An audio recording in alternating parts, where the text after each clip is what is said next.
बच्चों शुभोदय। आज हम 7वीं कक्षा पाठ अभ्यास करेंगे। बच्चों, पिछली कक्षा में पढ़ना है जी पढ़ना कविता भाग का देखेंगे। बच्चों, पढ़ना है जी पढ़ना कविता भाग का लेखक का नाम चंद्रपाल सिंह यादव। इनका काव्य नाम मयंक। कवि परिचय। बच्चों देखिए कवि परिचय। बच्चों देखो कवि परिचय इस तरह है। चंद्रपाल सिंह यादव का कवि परिचय। चंद्रपाल सिंह यादव मयंक आधुनिक हिंदी साहित्य के विख्यात कवि है। इनका जन्म नवंबर 1925 को उत्तर प्रदेश के कानपुर में हुआ था।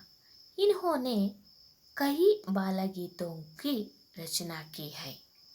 इनके प्रमुख बाल गीता है स्कूल खुल गए,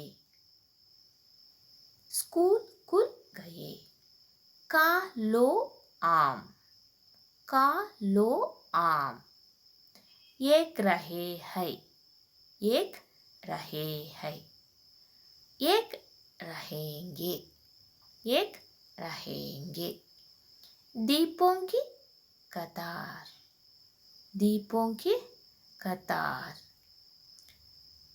और जागृति गीता, जागृति गीता, और किसान गीता, और दूध मलाई आदि। मयंक कवि चंद्रपाल यादव का काव्य नाम है। मयंक कवि चंद्रपाल यादव का काव्य नाम है। इस तरह है बच्चों कवि का परिचय। और इस कविता भाग का शब्दार्थ को देखो बच्चों, सुनो बच्चों। जमकर, जमकर दृढ़ता से, इसका अर्थ जमकर, इसका अर्थ दृढ़ता से ಅಂದರೆ ಆತ್ಮವಿಶ್ವಾಸ, ಕನ್ನಡದಲ್ಲಿ ಆತ್ಮವಿಶ್ವಾಸ। खूब, बहुत, खूब ಅಂದರೆ बहुत, ವೆರಿ ಮಚ್, ತುಂಬ ಚೆನ್ನಾಗಿ, बहुत। इम्तिहान परीक्षा, परीक्षे एग्जाम। ताल टोकना, ताल टोकना का अर्थ लड़ने के लिए तैयार होना। ताल टोकना का अर्थ लड़ने के लिए तैयार होना ಅಂದರೆ ಯುದ್ಧಕ್ಕೆ ಸನ್ನದ್ಧವಾಗಿರೋದು, ಯುದ್ಧಕ್ಕೆ ತಯಾರು ಮಾಡ್ಕೊಂಡಿರೋದು, ಪರೀಕ್ಷೆ ಅನ್ನೋ ಯುದ್ಧಕ್ಕೆ ತಯಾರು ಮಾಡ್ಕೊಂಡಿರೋದು। ಮಸ್ತಿ, ಮಸ್ತಿ का अर्थ ಹಂಸಿ ಮಜಾಕ್, ಸಂತೋಷ ಪಡೋದು, ಕನ್ನಡದಲ್ಲಿ ಅರ್ಥ ಸಂತೋಷ ಪಡೋದು, ಖುಷಿ ಪಡೋದು, ಖುಷಿಯಾಗಿರೋದು। मेहनत, मेहनत का अर्थ ಪರಿಶ್ರಮ, ಹಿಂದಿ का अर्थ ಪರಿಶ್ರಮ, ಕನ್ನಡದಲ್ಲಿ ಪರಿಶ್ರಮ ಕಷ್ಟಪಡೋದು, ಇಂಗ್ಲೀಷಲ್ಲಿ ಹಾರ್ಡ್ ವರ್ಕ್। ಇನಾಮ್, ಇನಾಮ್ ಹಿಂದಿ का अर्थ ಪುರಸ್ಕಾರ, ಕನ್ನಡದಲ್ಲಿ ಪ್ರೈಸ್, ಇಂಗ್ಲೀಷಲ್ಲಿ ಪ್ರೈಸು, ಕನ್ನಡದಲ್ಲಿ ಬಹುಮಾನ, ಬಹುಮಾನ ಕೊಡೋದು।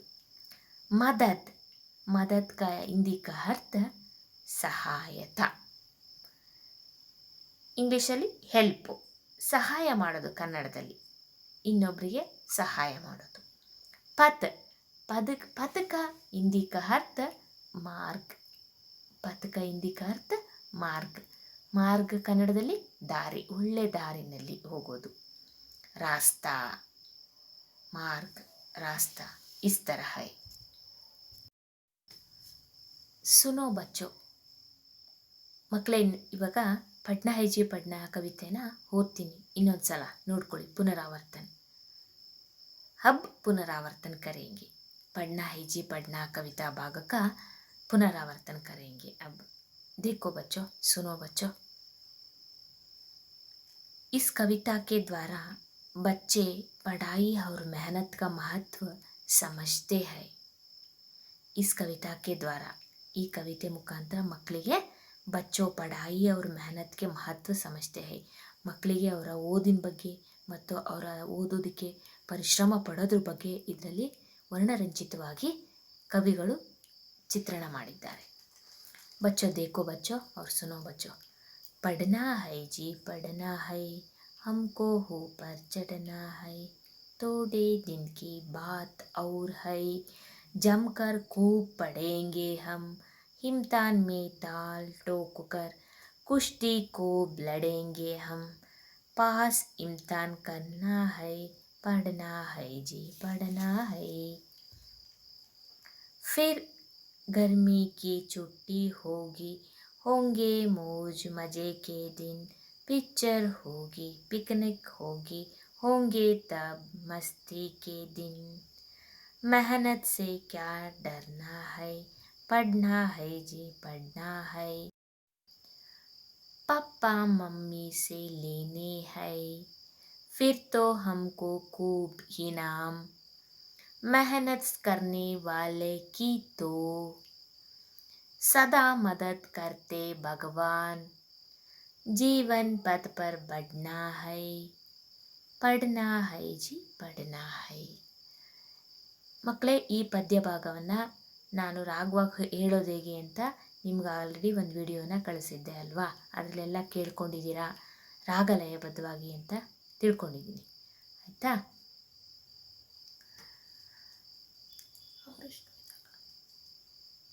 अब इस कविता भाग का हिंदी का भावार्थ देखो बच्चों, देखेंगे। हाँ, इस कविता भाग का हिंदी का भावार्थ इस तरह है, सुनो बच्चों सुनो।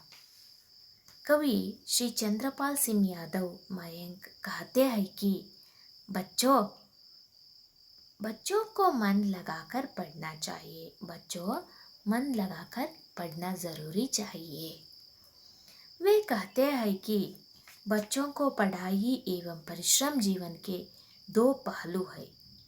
वे कहते हैं कि चंद्रपाल सिंह कहते हैं कि बच्चों को पढ़ाई एवं परिश्रम, पढ़ाई और परिश्रम जीवन के दो मुख्य पहलू हैं। परिश्रम से की गई पढ़ाई कदापि व्यर्थ नहीं जाती। पढ़ाई एक युद्ध की तरह है। बच्चों सुनो, पढ़ाई एक युद्ध की तरह है। निरंतर परिश्रम से विजय की माला पा सकता है। बच्चों, निरंतर परिश्रम अत्यावश्यक है। निरंतर परिश्रम से विजय की माला पा सकते हैं, विजय की माला पा सकते हैं। जैसे एक युद्धो निरंतर अभ्यास कर युद्ध में विजय प्राप्त करता है। जैसे एक युद्ध निरंतर अभ्यास कर युद्ध में विजय प्राप्त करता है, पढ़ाई भी युद्ध के समान लगना से करनी होगी। पढ़ाई भी युद्ध के सामना लगाने से करनी होगी, क्योंकि इम्तिहान में पास होने है और अच्छे अंक प्राप्त करना है, अच्छे अंक प्राप्त करना है, तभी जीवन के ऊंचाई की चोटी पर खड़े हो जाएंगे, चोटी पर खड़े हो जाएंगे। परीक्षा के बाद गर्मी की छुट्टी होंगी, परीक्षा के बाद गर्मी की छुट्टी होंगी।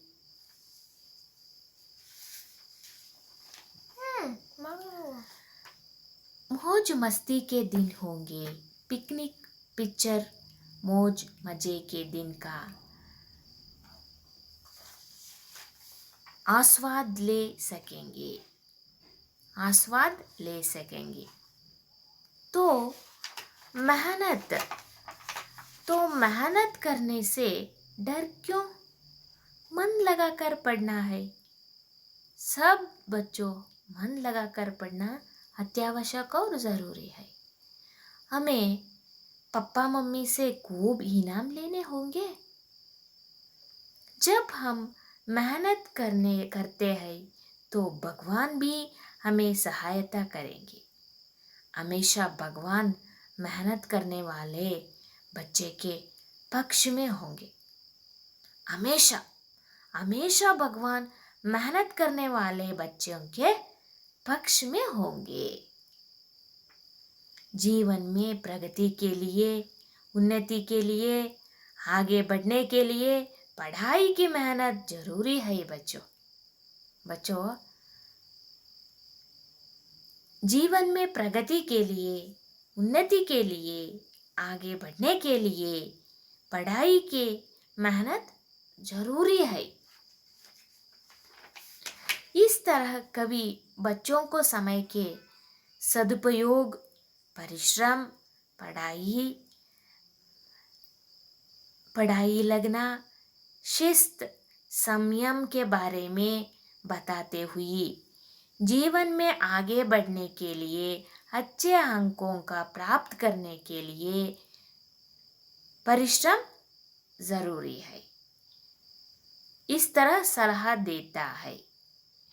कवि चंद्रपाल सिंह मयंक ने इस तरह सलाह देते हैं।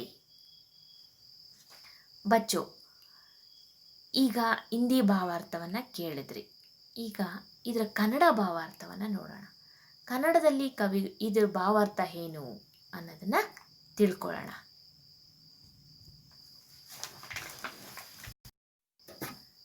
ಮಕ್ಕಳೇ, ಈ ಪಡ್ನ ಹೈಚಿ ಪಡ್ನಾನ ಅದ್ರ ಶೀರ್ಷಿಕೆನಲ್ಲೇ ಗೊತ್ತಾಗ್ತಾ ಇದೆ. ಪಡ್ನ ಹೈಚಿ ಪಡ್ನ, ಓದಬೇಕು, ಕಷ್ಟಪಟ್ಟು ಓದಬೇಕು ಅಷ್ಟೇ ಅಲ್ವೇನ್ರಪ್ಪ. ಪಡ್ನ ಹೈಜಿ ಪಡ್ನ, ಓದೋದು ಅಷ್ಟೇ.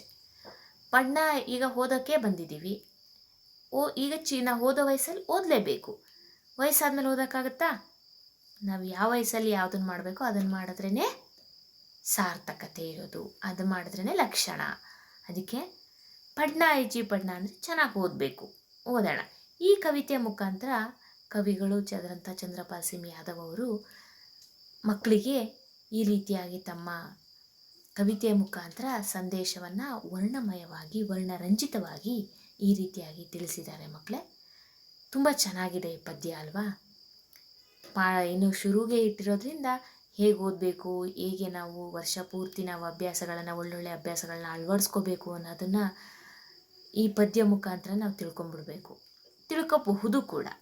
ಅದಕ್ಕೋಸ್ಕರನೇ ಶಿಕ್ಷಣ ತಜ್ಞರು ಇದನ್ನು ಮೊದಲನೇ ಲೆಸನ್ನಾಗಿ ಮನೋತಜ್ಞರು ಎಲ್ಲರೂ ಡಿಸೈಡ್ ಮಾಡಿ ಇದನ್ನು ಅಳವಡಿಸಿರ್ತಾರೆ. ಇದರ ಸಾರಾಂಶ ಕನ್ನಡದಾಗ ಹಿಂಗಿದೆ ನೋಡ್ರಿ ಮಕ್ಕಳೇ. ಇದು ಒಂದು ಒಳ್ಳೆ ಸುಂದರವಾದ ಕವಿತೆ ಅಲ್ವಾ?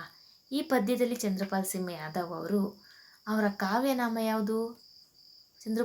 ಈ ಪದ್ಯ ಬರೆದವರು ಚಂದ್ರಪಾಲ್ ಸಿಂಗ್ ಯಾದವ್. ಅವರ ಕಾವ್ಯನಾಮ ಮಯಾಂಕ್. ಅವರು ಹೀಗೆ ಮಕ್ಕಳಿಗೆ ಹೇಳಿದ್ದಾರೆ. ಈ ಕವಿತೆ ಮುಖಾಂತರ ಈ ರೀತಿಯಾಗಿ ಹೇಳಿದ್ದಾರೆ. ಮಕ್ಕಳೇ, ಶ್ರಮಪಟ್ಟು ನಾವು ಓದಿ ಮೇಲಕ್ಕೆ ಬರಬೇಕು.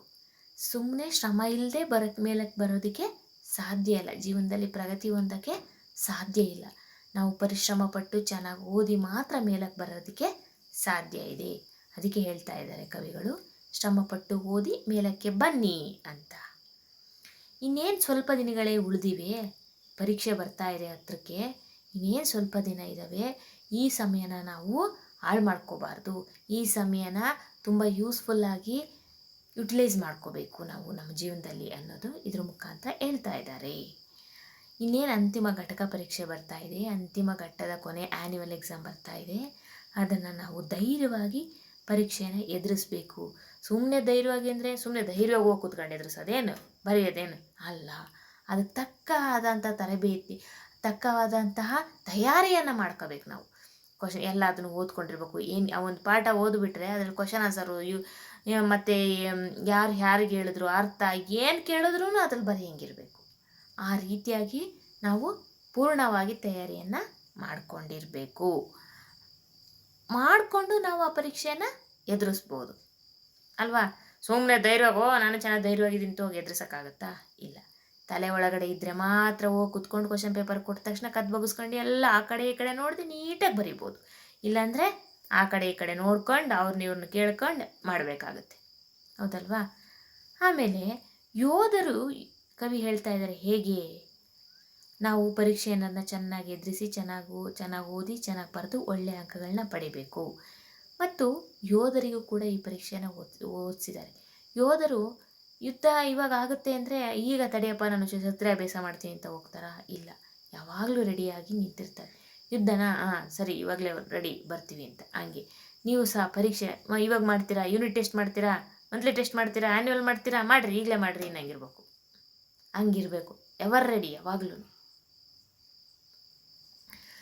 ಯೋಧರು ಹೇಗೆ ರೆಡಿಯಾಗಿರ್ತಾರೋ ಹಂಗೆ ಪರೀಕ್ಷೆ ನಾವು ಕೂಡ ರೆಡಿಯಾಗಿ ಪರೀಕ್ಷೆಯನ್ನು ಯುದ್ಧವನ್ನು ಎದುರಿಸ್ಬೇಕು. ಯುದ್ಧಕ್ಕೆ ಪರೀಕ್ಷೆ ಅನ್ನೋದನ್ನು ಹೋಲಿಸಿದ್ದಾರೆ ಕವಿಗಳು. ಪರೀಕ್ಷೆಗೆ ಯುದ್ಧಕ್ಕೆ ಹೇಗೆ ರೆಡಿ ಆಗ್ತೀವೋ ಹಾಗೆ ರೆಡಿ ಆಗಬೇಕು ಅಂತ. ಆಗ ನಮಗೆ ಜಯ ಸಿಗುತ್ತೆ. ಯುದ್ಧದಲ್ಲಿ ಶ್ರಮ ವಹಿಸಿ ಜಯಿಸ್ಬೋದು. ನಾವು ಯುದ್ಧದಲ್ಲಿ ಹೋರಾಡ್ದಂಗೆ ಪರೀಕ್ಷೆನಲ್ಲೂ ಜ್ಞಾಪಿಸ್ಕೊಂಡು ಚೆನ್ನಾಗಿ ಬರೆದ್ರೆ ಒಳ್ಳೆಯ ಅಂಕಗಳನ್ನು ಪಡೆಯೋಕ್ಕೆ ಸಾಧ್ಯ ಇದೆ. ಆಮೇಲೆ ಪರೀಕ್ಷೆ ಮುಗಿದ್ಮೇಲೆ ಏನು ಬರುತ್ತೆ? ಏನು ಬರುತ್ತೆ? ರಜೆ ಬರುತ್ತೆ. ಆ್ಯನ್ಯುವಲ್ ಎಕ್ಸಾಮ್ ಆದಮೇಲೆ ಏನು ಬರುತ್ತೆ? ಬೇಸಿಗೆ ರಜೆ ಬರುತ್ತೆ. ಬೇಸಿಗೆ ರಜದಲ್ಲಿ ಇರ್ರಿ ಅಂದರೆ ಇರ್ತೀರಾ? ನೀವು ಸ್ಕೂಲಲ್ಲಿ ಕ್ಲಾಸ್ ರೂಮಲ್ಲಿ ಇರ್ರಿ ಅಂದರೆ ಇರ್ತೀರಾ? ಇಲ್ಲ, ಎಲ್ಲರೂ ಮನೆಗೆ ಹೊರಟೋಗ್ತೀರಾ. ಮನೆಗೆ ಹೋಗಿ ಏನು ಮಾಡ್ತೀರಾ? ಅಜ್ಜಿ ತಾತನ ಊರಿಗೆ ಹೋಗ್ತೀರಾ, ಪಿಕ್ನಿಕ್ ಹೋಗ್ತೀರಾ, ನಿಮಗೆ ಎಲ್ಲಿಗೆ ಬೇಕು ತೋಟಕ್ಕೆ ಹೋಗ್ತೀರಾ, ಹೊಲಕ್ಕೆ ಹೋಗ್ತೀರಾ, ಎಲ್ಲಿಗೆ ಬೇಕು ಅಲ್ಲಿಗೆ ಹೋಗ್ತೀರಾ. ಆವಾಗ ನೀವು ಖುಷಿಯಾಗಿರ್ತೀರ, ಖುಷಿಯಾಗೇ ಇರ್ತೀರ, ಹೌದಲ್ವಾ? ನಿಮ್ಮ ಇಚ್ಛಾನುಸಾರ ಇರ್ತೀರಲ್ಲ, ಆಗ ಖುಷಿಯಾಗಿರ್ತೀರ. ಪರೀಕ್ಷೆ ಆದಮೇಲೆ ಆರಾಮಾಗಿರೋದು ಬಂದೇ ಬರುತ್ತೆ. ಅದಕ್ಕೆ ಪರೀಕ್ಷೆ ಟೈಮಲ್ಲಿ ನಾವು ಕಷ್ಟಪಟ್ಟು ಚೆನ್ನಾಗಿ ಅಭ್ಯಾಸ ಮಾಡಿಬಿಡೋಣ, ಚೆನ್ನಾಗಿ ಓದ್ಬಿಡೋಣ, ಚೆನ್ನಾಗಿ ಅಂಕ ಗಳಿಸೋಣ ಅಂತ ಕವಿಗಳು ಹೇಳ್ತಾ ಇದ್ದಾರೆ. ಸಿನಿಮಾಕ್ಕೆ ಹೋಗೋದು, ಪಿಕ್ನಿಕ್ ಹೋಗೋದು ಇವೆಲ್ಲ ಇದ್ದೇ ಇರುತ್ತೆ. ಗೆಳೆಯರ ಜೊತೆಗೆ ಆಟ ಆಡೋದು ಇವೆಲ್ಲ ಇದ್ದೇ ಇರುತ್ತೆ ಅಂತ ಹೇಳ್ತಾ ಇದ್ದಾರೆ. ಮತ್ತು ಒಳ್ಳೆಯ ಅಂಕ, ನೀವು ಪರೀಕ್ಷೆ ಆದಮೇಲೆ ರಿಸಲ್ಟ್ ಬರುತ್ತಲ್ಲ, ಒಳ್ಳೆಯ ಅಂಕ ಪಡೆದ್ರೆ ನಿಮ್ಮ ಅಪ್ಪ ಅಮ್ಮಂಗೂ ಕೂಡ ಖುಷಿ ಆಗುತ್ತೆ. ಅವ್ರು ಕಷ್ಟಪಟ್ಟು ನಿಮ್ಮನ್ನು ಓದಿಸಿದ್ದಕ್ಕೂ ಕೂಡ ಸಾರ್ಥಕ ಆಯ್ತಪ್ಪ ಅಂತ ಅವ್ರಿಗೂ ಸಹ ಸಂತೋಷ ಆಗುತ್ತೆ.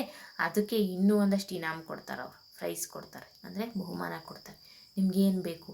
ಬಟ್ಟೆ ಬೇಕಾ, ಓದೋಕ್ಕೆ ಏನಾದ್ರು ಬೇಕಾ, ಇನ್ನೇನು ಬುಕ್ಸ್ ಬೇಕಾ, ಬ್ಯಾಗ್ ಬೇಕಾ, ಶೂ ಬೇಕಾ, ಏನು ಬೇಕಾ ಎಲ್ಲ ಕೊಡಿಸ್ಬಿಡ್ತಾರೆ ಖುಷಿಯಾಗಿ. ನಾವು ಅದಕ್ಕೆ ಅವ್ರು ಖುಷಿಗೆ ಪಡಿಸ್ಬೇಕು ಅಂದರೆ ಚೆನ್ನಾಗಿ ಓದಿ ಅವರಿಗೆ ಮಾರ್ಕ್ಸ್ ಕಾರ್ಡಲ್ಲಿ ಮಾರ್ಕ್ಸ್ ಚೆನ್ನಾಗಿ ತೆಗೆದು ತೋರಿಸ್ಬಿಟ್ರೆ ಅವ್ರು ಇನ್ನೂ ಖುಷಿಯಾಗಿ ಅವ್ರು ಇನ್ನೂ ಎಲ್ಲ ಚೆನ್ನಾಗಿ ಕೊಡಿಸ್ತಾರೆ, ಇನ್ನೂ ಚೆನ್ನಾಗಿ ಓದ್ಬೋದು ಅಂತ ಹೇಳಿದೆ ಕವಿಯ ಆಶಯ ಆಗಿದೆ. ಅವರು ಖುಷಿ ಆಗಬೇಕು, ತಂದೆ ತಾಯಿಗಳು ಕೂಡ. ಆಮೇಲೆ ನಮ್ಮ ಪರಿಶ್ರಮಕ್ಕೆ ತಕ್ಕ ಫಲ ಈ ಪ್ರತಿಯೊಬ್ಬರಿಗೂ ದೇವರು ಕೊಟ್ಟೇ ಕೊಡ್ತಾನೆ. ನಾವೇನು ಪರಿಶ್ರಮ ಆಗ್ತೀವೋ ಅದಕ್ಕೆ ತಕ್ಕಂಥ ಫಲ ಅಂತ ಸಿಕ್ಕೇ ಸಿಗುತ್ತೆ. ಯಾವಾಗಲೂ ದೇವರು ನಮ್ಮನ್ನು ಯಾವಾಗಲೂ ಹರಿಸ್ತಾ ಇರ್ತಾನೆ. ನಾವೆಷ್ಟು ಕಷ್ಟಪಡ್ತೀವೋ, ನಾವೆಷ್ಟು ಶ್ರಮ ಆಗ್ತೀವೋ ಅದಕ್ಕೆ ತಕ್ಕ ಫಲ ಅಂತೂ ಬಂದೇ ಬರುತ್ತೆ. ಜೀವನದ ಮಾರ್ಗದಲ್ಲಿ ಒಳ್ಳೆಯ ಮಾರ್ಗದಲ್ಲಿ ನಾವು ಚೆನ್ನಾಗಿ ಓದಿ ಚೆನ್ನಾಗಿ ಅಭ್ಯಾಸ ಮಾಡಿ ಒಳ್ಳೆಯ ಮಾರ್ಗದಲ್ಲಿ ಹೋಗಬೇಕು, ಒಳ್ಳೆಯ ದಾರಿನಲ್ಲಿ ಹೋಗಬೇಕು, ಸತ್ಯ ಮಾರ್ಗದಲ್ಲಿ ಹೋಗಬೇಕು, ನ್ಯಾಯ ಮಾರ್ಗದಲ್ಲಿ ಹೋಗಬೇಕು. ಆಗ ನಾವು ಒಳ್ಳೆಯ ಮಾರ್ಗದಲ್ಲಿ ಹೋದರೆ ದೇವರು ನಮಗೆ ಬೆನ್ನೆಲುಬಾಗಿರ್ತಾನೆ, ನಮ್ಮ ಹಿಂದೆ ಯಾವಾಗಲೂ ಕಾಪಾಡ್ತಾ ಇರ್ತಾನೆ, ನಾವು ಒಳ್ಳೆ ರೀತಿಯಾಗಿ ಹೋಗ್ತಾ ಇದ್ದಾರೆ ಅಂತ, ಹೌದಲ್ವಾ? ತಪ್ಪು ಮಾಡಿದ್ರೆ ನಮಗೆ ಬುದ್ಧಿ ಕಲ್ಸೋಕ್ಕೂ ದೇವ್ರಿಗೆ ಚೆನ್ನಾಗಿ ಗೊತ್ತು, ಕಲಿಸ್ತಾನೆ ಅವನು, ಹೌದಲ್ವಾ? ಅದಕ್ಕೆ ನಾವು ಈ ರೀತಿಯಾಗಿ ನಾವು ದೇವರನ್ನು ನಂಬಬೇಕು. ಮತ್ತು ನಾವು ಒಳ್ಳೆಯ ಕೆಲಸ ಮಾಡಿದ್ರೆ ದೇವರು ನಮ್ಮ ಜೊತೆಲಿ ಇದ್ದೇ ಇರ್ತಾನೆ ಅನ್ನೋದು ಕೂಡ ನಾವು ಅಂದ್ಕೋಬೇಕು. ಈ ರೀತಿಯಾಗಿ ಕವಿ ತಮ್ಮ ಕವಿತೆಯಲ್ಲಿ ವರ್ಣರಂಜಿತವಾಗಿ ಹೇಳಿದ್ದಾರೆ. ಇದರ ಪೂರ್ಣ ಅರ್ಥ ಇಷ್ಟೇ ಮಕ್ಕಳೇ, ಬೇರೇನಿಲ್ಲ. ನಾವು ಓದೋ ಸಮಯದಲ್ಲಿ ಚೆನ್ನಾಗಿ ಓದಬೇಕು ಅಂದರೆ ಪರಿಶ್ರಮ ಹಾಕಿ ಕಷ್ಟಪಟ್ಟು ಪ್ರತಿಯೊಂದನ್ನು ತಿಳ್ಕೊಂಡು ಓದಿ ಅರ್ಥ ಮಾಡಿಕೊಂಡು ಓದಿದಾಗ ಅದು ಯಾವತ್ತೂ ಮರ್ತೋಗಲ್ಲ. ಆ ರೀತಿಯಾಗಿ ಅರ್ಥ ಮಾಡ್ಕೊಂಡು ಓದಿದಾಗ ನೀನು ಯಾವತ್ತೇ ಪರೀಕ್ಷೆ ಇಡು, ಯಾವತ್ತೇ ಯೂನಿಟ್ ಟೆಸ್ಟ್ ಮಾಡು, ಈಗಲೇ ಮಾಡು, ಯಾವಾಗಲೇ ಮಾಡು, ಬರೆಯೋಕ್ಕೆ ರೆಡಿ ಬರೀತೀರಾ ಕೂಡ, ಚೆನ್ನಾಗಿ ಪಾಸ್ ಆಗ್ತೀರಾ ಕೂಡ, ಅಂಕಗಳು ಸಹ ಚೆನ್ನಾಗಿ ಬರುತ್ತೆ. ನಿಮ್ಮ ಅಪ್ಪ ಅಮ್ಮನೂ ಖುಷಿಯಾಗಿರ್ತಾರೆ, ಅವ್ರು ಇನ್ನೂ ಚೆನ್ನಾಗಿ ಎಲ್ಲ ಕೊಡಿಸ್ತಾರೆ. ನಿಮ್ಗೆ ಏನೇನು ಬೇಕೋ ನೀವು ಚೆನ್ನಾಗಿರ್ಬೋದು, ಅಪ್ಪ ಅಮ್ಮನೂ ಚೆನ್ನಾಗಿರ್ಬೋದು. ಅದ್ರ ಜೊತೆಗೆ ನಮಗೆ ಪಾಠ ಮಾಡಿದಂಥ ಟೀಚರ್ಸ್ಗೂ ಕೂಡ ಸಂತೋಷ ಆಗುತ್ತೆ. ನಿಮಗೆ ಜಾಸ್ತಿ ಮಾರ್ಕ್ಸ್ ಬಂದು ಚೆನ್ನಾಗಿ ಏನಾದರೂ ಒಂದು ಒಳ್ಳೆ ಕೆಲಸಕ್ಕೆ ಹೋದ್ರಿಂದ ನಮಗಾಗೋ ಸಂತೋಷ ತುಂಬ ಸಂತೋಷ ಆಗುತ್ತೆ. आज दिन का होमवर्क है, पूरा पद्य भाग का 2 बार लिखो, 2 बार लिखो।